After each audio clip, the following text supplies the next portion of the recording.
લોજની અંદર તુંબડી એક હતી સરસ મજાની નવી, એને રંગીતી, રંગીને તાપે સૂકવવા મૂકેલી.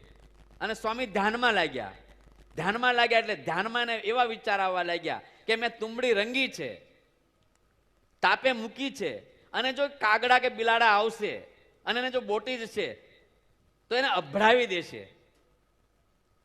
અને ત્યારે મહારાજ નીલકંઠ વર્ણી જાણી ગયા.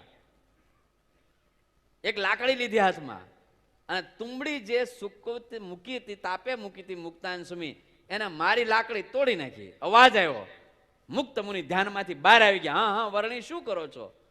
સ્વામી તમે શું કરો છો? મને પૂછો છો શું કરો છો? સ્વામી તમે, ગુરુ મહારાજ તમે શું કરો છો? ધ્યાન કરું છું. કોનું ધ્યાન કરો છો? કૃષ્ણનું. વિચારીને કહો, કોનું ધ્યાન કરો છો? કૃષ્ણનું કે તુંબડીનું? અને ત્યારે સ્વામીને લાઈટ થયો. આહા,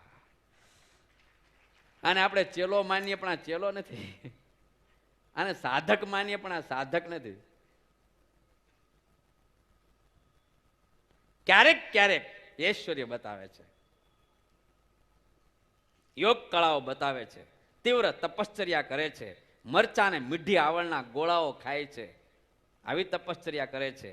ત્યાગનો માર્ગ, યોગનો માર્ગ અને ભક્તિનો માર્ગ પોતાનું આચરણ કરીને સંતોને શીખવાડે છે. ભક્તિ આવી હોય જો હું કરું છું, યોગ આવા હોય જો હું કરું છું, તપ આવો હોય જો હું કરું છું. ઉપદેશથી નહીં, પોતાના વર્તનથી. ભક્તિનો માર્ગ, યોગનો માર્ગ, તપશ્ચર્યાનો માર્ગ, સાધુતાનો માર્ગ સ્વયં અપનાવીને પોતાના આચરણથી